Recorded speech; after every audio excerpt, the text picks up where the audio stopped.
धूप से बचने के लिए हम छाँव ढूंढते हैं।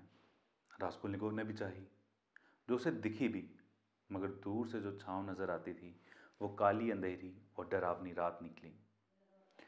फटे कपड़े, जेब में कुछ चिल्लर और माचिस की डिबिया जितना कमरा। ऐसे कुछ इंट्रोडक्शन होती है हमारे प्रोटैगनिस्ट की, जो पैसे ना होने के कारण एक यूनिवर्सिटी ड्रॉप आउट है।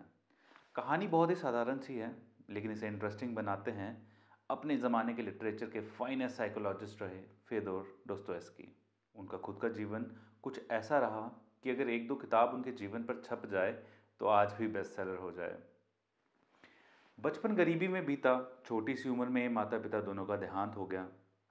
कॉलेज से निकलते ही पोर फोक नाम का इनका पहला काम पब्लिश हुआ और काफ़ी सम्मान मिला उसे।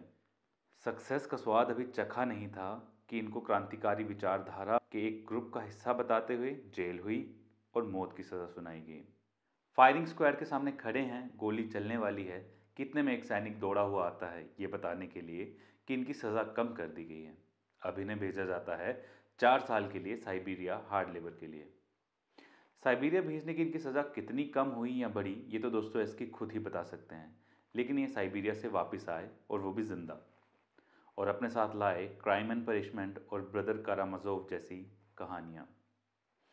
क्रिमिनल साइकोलॉजी को उन्होंने बहुत करीब से देखा है, ये उनके काम में, खास तौर पे क्राइम एंड पनिशमेंट में साफ झलकता है।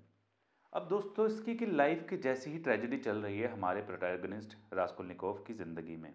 गरीबी तो है, मगर गरूर पूरा है।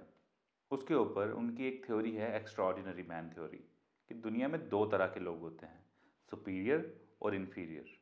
इन्फीरियर होते हैं जो सेट रूल्स के हिसाब से चलते हैं, लेकिन जो सुपीरियर लोग होते हैं उनके लिए रूल्स कोई ज़्यादा मैटर नहीं करते, और आगे बढ़ने के लिए अगर उन्हें लॉज ब्रेक भी करने पड़े, छोटा मोटा गुनाह भी करना पड़े फॉर अ बिगर पर्पस, तो इसमें कोई बुराई नहीं है। अपनी इसी थ्योरी को ही प्रूव करने के लिए वो एक बूढ़ी प्रॉन ब्रोकर, जिसको वो यूजलेस और समाज के ऊपर बर्डन समझते हैं, उसका मर्डर करते हैं, जिसका खुलासा तो बहुत ही शुरुआत में कर दिया जाता है हमें, बट क्योंकि हमारे अलावा इसको किसी ने देखा नहीं, ना इसका कोई सॉलिड एविडेंस होता है, तो इस बात का पता नहीं चलता और सस्पेंस का रोलर कोस्टर चलता रहता है। अब ये तो हो गया क्राइम। अब बाकी की बची हुई नॉवल जो है वो है पनिशमेंट।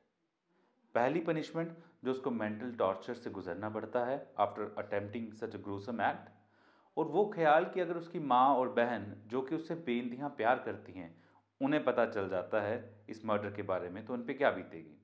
और दूसरी पनिशमेंट है लिटरल पनिशमेंट, जो उसे सरेंडर के बाद मिलती है साइबेरिया में। राइटिंग इतनी मैनिपुलेटिव है कि आपको क्रिमिनल के साथ ही सिंपैथी हो जाएगी। इतनी गहराई है कि आप हर उस इमोशन को फील करोगे, वो डर, वो एंग्जाइटी जो प्रोटैगनिस्ट फील कर रहा है। दोस्तोयेव्स्की की नॉवेल्स ऐसी तो होती हैं कि they are hard to put away, they are addictive for sure, but at the time they are lengthy as well. लंबी लंबी डिस्कशंस चलती हैं एक ही टॉपिक पे, by which you obviously get to learn a lot about social and political themes of that period. क्या आपको भी दोस्तोयेव्स्की की राइटिंग इतनी ही पसंद है? अगर हाँ, तो अपनी फेवरेट नॉवल कमेंट सेक्शन में बताएं।